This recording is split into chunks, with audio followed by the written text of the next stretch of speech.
Este libro de Ramón Menéndez Pidal, Estudios Literarios, aquí en su 10ª edición, volumen extra, contiene dos importantes estudios sobre las que se consideran las dos obras dramáticas más importantes de Tirso de Molina.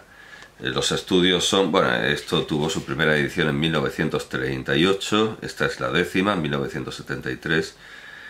Los dos estudios son El condenado por desconfiado, con el título de la obra de Tirso, y Sobre los orígenes de El convidado de piedra. Son dos estudios eruditísimos. Bueno, aquí se da una noticia suplementaria. Se reúnen aquí dos trabajos. Uno fue publicado por primera vez en los discursos leídos ante la Real Academia Española en la recepción pública de don Ramón Menéndez Pidal el día 19 de octubre de 1902, Madrid 1902.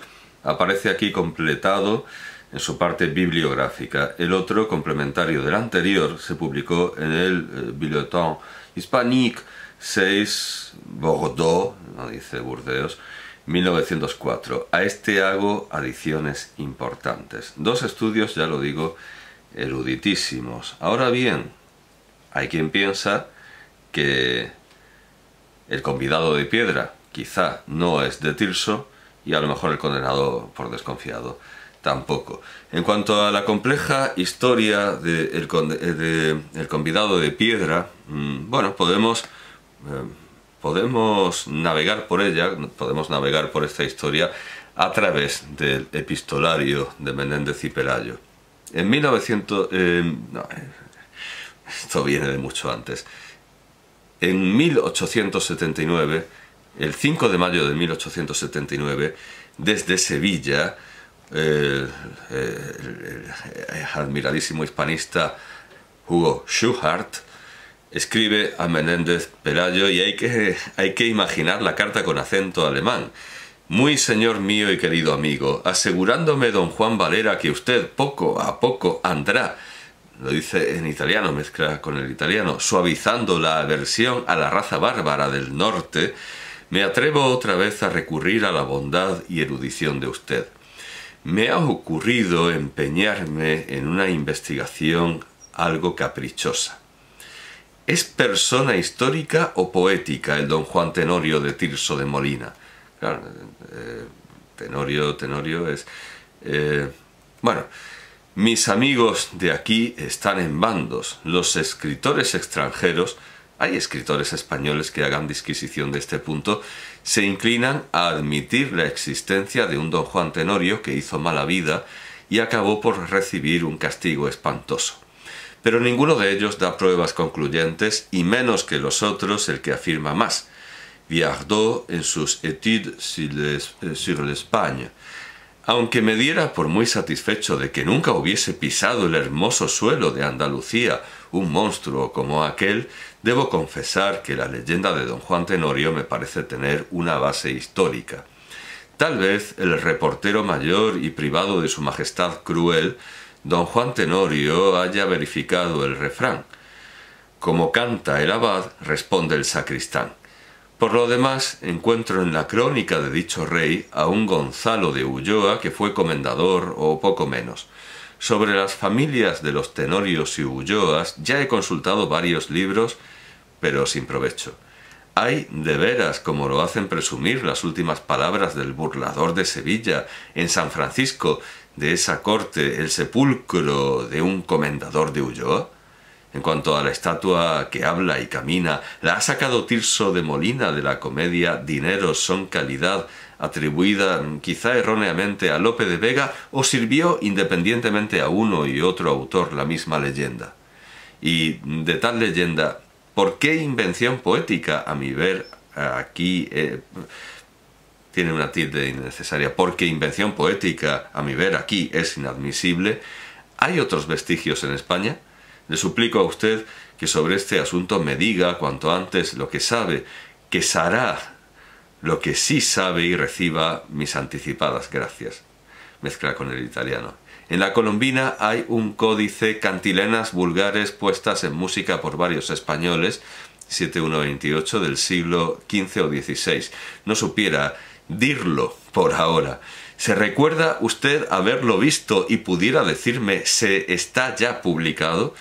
Sírvase usted de dar las extrañables encomiendas a mis amigos de ahí, especialmente a don Juan Valera, cuya doña Luz acabo de leer con muchísimo gusto.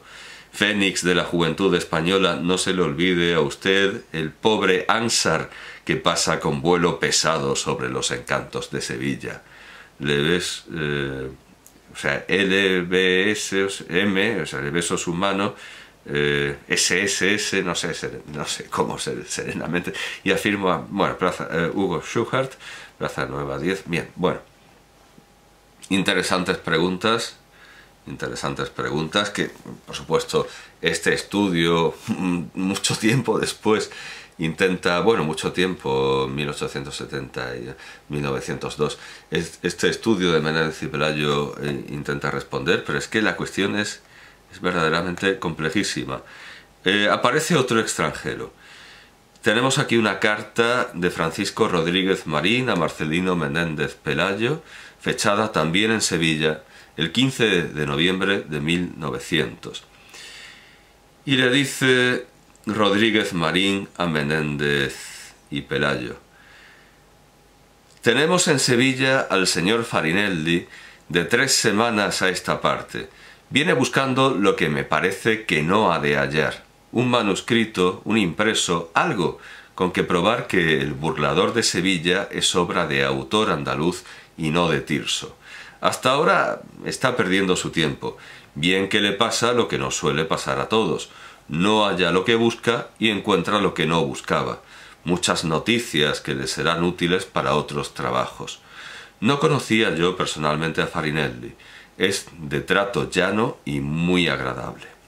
1900. Concretamente hemos dicho 15 de noviembre de 1900. 15 de noviembre. El 8 de noviembre había escrito en italiano Farinelli a Menéndez Pelayo diciéndole, hay una traducción en las obras completas de Menéndez y Pelayo, así que leo la traducción, pero originalmente le escribe en italiano y le dice: para la edición crítica del burlador proyectada estoy reelaborando el trabajo de don Juan y he querido estudiar un poco el ambiente de Sevilla. Inútilmente rebusqué en una montaña de manuscritos en el ayuntamiento, en la Colombina, en los archivos, en las bibliotecas privadas. El enigma no se aclara. Por razones que se explicarán en mi estudio, el autor debe de ser andaluz. Leyendo con muchísimo interés sus prólogos a los últimos volúmenes de la edición de Lope, que todavía no conocía, me ha desagradado no haber conmovido su fe en Tirso. Weist no hizo otra cosa que añadir caprichosamente una negación echada al aire. Bien, esto es anterior a la carta de Rodríguez Marín. Santander, 23 de noviembre de 1900, de Marcelino Menéndez Pelayo a Arturo Farinelli. Le dice en postscriptum: opino como usted que el burlador no es ni puede ser de Tirso. Y aún creo que esto puede leerse entre líneas en lo poco que dije de este drama con ocasión de El rey don Pedro en Madrid, que indisputablemente es de Lope.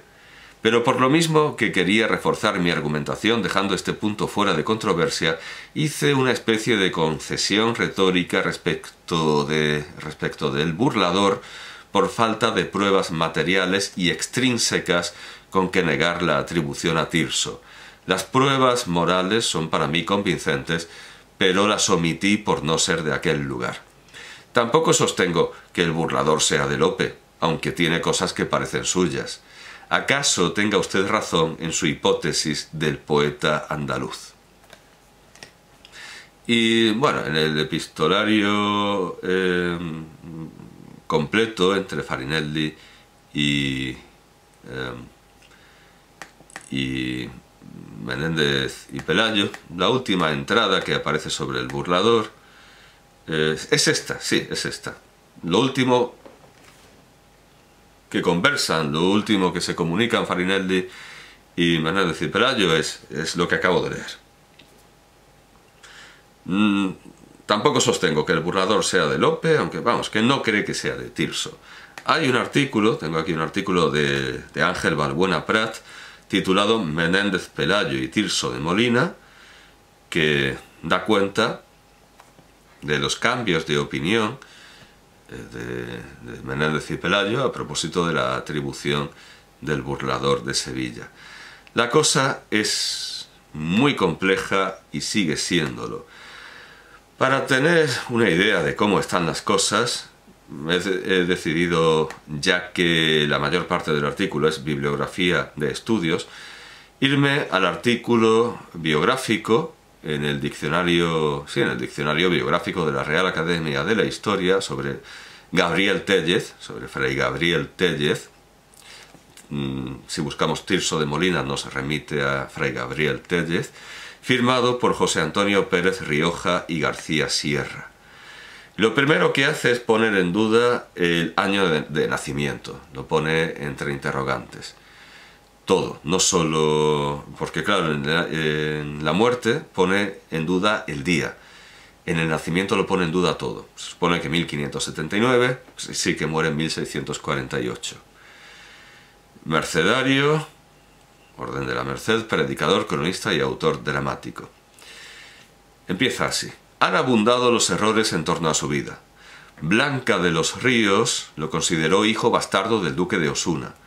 Se le creyó natural de Molina de Aragón y no faltó quien le supuso catalán, de la familia Tell, luego castellanizada en Téllez.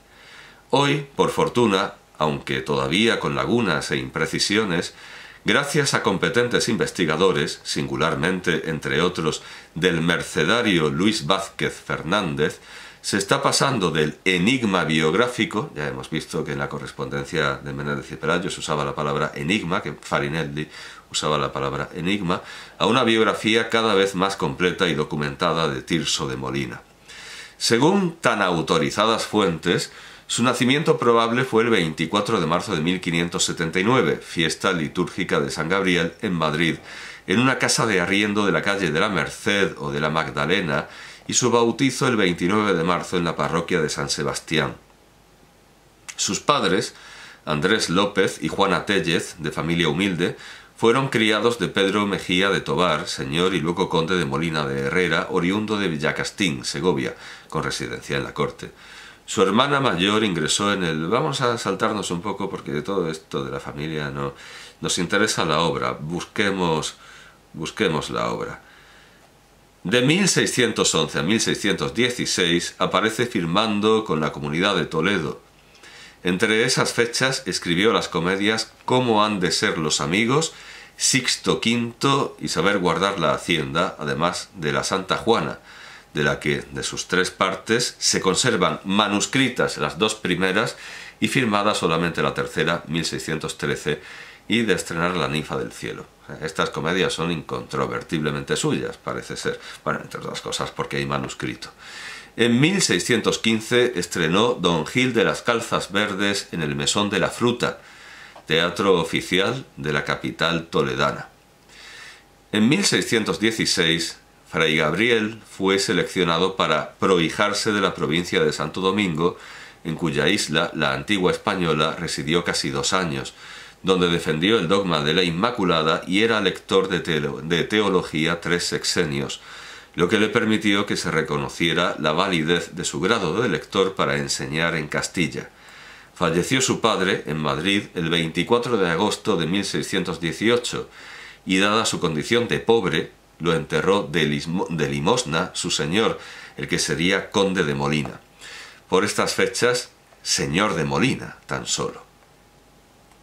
Tirso se encontraba ya de regreso en Toledo a finales del mes siguiente y firmó en el registro de adhesiones al misterio de la Concepción. Viajó en noviembre y diciembre de ese año 1618 a Segovia, donde continuó al siguiente dando clases de teología. Pertenecía aún a la provincia dominicana, pues se le llamaba padre definidor, pero ya no volvió, reintegrándose a la provincia de Castilla tras la muerte de su madre el 20 de febrero de 1620. A partir de entonces y hasta 1625 transcurrió su etapa madrileña de creación dramática y de relaciones literarias. Solicitó y obtuvo de su orden el título de presentado, por lo que Lope de Vega le dedicó Lo fingido verdadero y elogió su fertilísimo ingenio. En el convento de Madrid convivió con Remón y otros ilustres escritores de la Merced. Participó en el gobierno de su orden, a la vez de proseguir su creación literaria, privar contra su gusto, y de representarse obras suyas como Cautela contra Cautela, San Bruno, La milagrosa elección de Pío V, La Romera de Santiago, Por el sótano y el torno, y La fingida Arcadia. Y en 1624 se publicó la obra en prosa Los cigarrales de Toledo. Bien, podemos hacer una pausa porque claro, todo esto son obras dramáticas y aquí tenemos por fin una obra que se sale de este género. Esta obra muy bien editada por Luis Vázquez Fernández. Castalia afortunadamente eliminó la costumbre de poner la fotografía de los filólogos y eruditos autores de sus obras.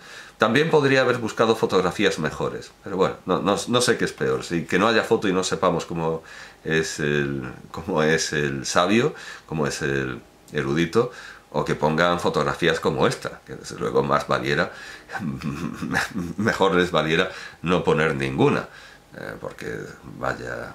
Bueno, en fin, Luis Vázquez Fernández edita Los cigarrales de Toledo en Castalia, una muy buena edición, ilustrada, como siempre, con facsímiles de la cubierta. Bueno, no hay muchas más ilustraciones en realidad.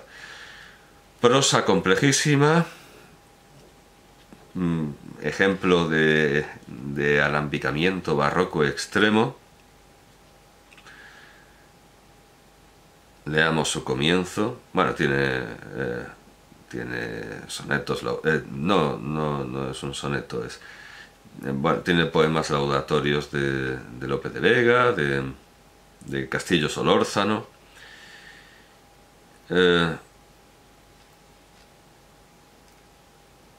Empieza así. Vayamos directamente al principio. Me salto las cartas, que son también bastante complejas, pero fijémonos. Cigarrales de Toledo, por el maestro Tirso de Molina, natural de Madrid. Regocijada estaba la emperatriz de Europa, Roma segunda y corazón de España, de que en competencia del cielo, cuyas benévolas influencias goza, una noche serena y apacible, guardajoyas de sus 10 recámaras, hubiese sacado a vistas más ostentativa que otras el lucido aparador de sus estrellas, cuya claridad participada hacía las veces del sol, pues como virreinas suyas sustituyen en su ausencia. No las echara menos Toledo, aunque otras veces se atreviera la oscuridad, sumiller de sus cortinas, a echar las ordinarias de sus nubes, pues en su emulación esta noche había coronado sus altas torres, elevados capiteles, antiguos muros, ventanas y claraboyas, con lo más lucido del cuarto elemento, que cebado en el blanco artificio de las abejas, por verse tan alto señorear de la sagrada vega, creyó estar en su natural centro, y los esmaltados valles y enriscados montes, que la miraban ufanos por verse vecinos suyos, en fe de ser agora cabeza de Castilla, si primero del mundo, juzgaban sus inquietas luces por apretadores, plumas y medallas de diamantes con que, adornando su cabeza a imitación de sus hermosas damas, mostraba en su tocado que hasta las cosas inanimadas hermosea el adornarse al uso. El nunca suficientemente alabado Tajo, incansable rondador de su belleza, retratando en el oro potable de su cristal las luminarias, daba más quilates dél a sus arenas y materia más copiosa a los versos de Marcial, Ovidio y Juvenal para celebrallas, hasta el mismo tiempo que al casi eterno círculo de Apolo obligaba a los principios del estío a coronar de azucenas y claveles la celeste cerviz del león hercúleo, como Julio de espigas aceres, parece que con más sutileza desvelaba sus pinceles en el natural esmalte de los árboles. En fin, el celestial adorno de las esferas, las regocijadas luminarias de Toledo, la deleitosa compostura de los jardines y la canora música, que desde los miradores que salen a la vega celebraban y entretenían ya las unas, ya las otras, hacían aquella noche la más alegre y festiva de cuantas sus nobles habitadores se acordaban haber tenido, cuando en el camino que viene de Madrid, al emparejar con sus conocidas ventas y descubrir la dorada piña de sus casas, un caballero, hijo suyo, en quien igualmente competían la nobleza y la virtud, y entrambas en supremo grado le hacían amado y respetable con los deseos que en cerca de 3 años de ausencia podía causar la amada patria, y tal patria, se acercaba apresurando un macho bayo que con aderezos de Monteverdes, caminando de portante por lisonjear a su dueño, hacía que las espuelas sirviesen más de adorno que de necesidad, poniendo en no pequeña a un criado de a pie y a otro de a caballo. Aquel de que caminando al trote y a éste de que trotando en el camino maldijesen tanta ligereza. Pues este es el comienzo de los cigarrales de Toledo,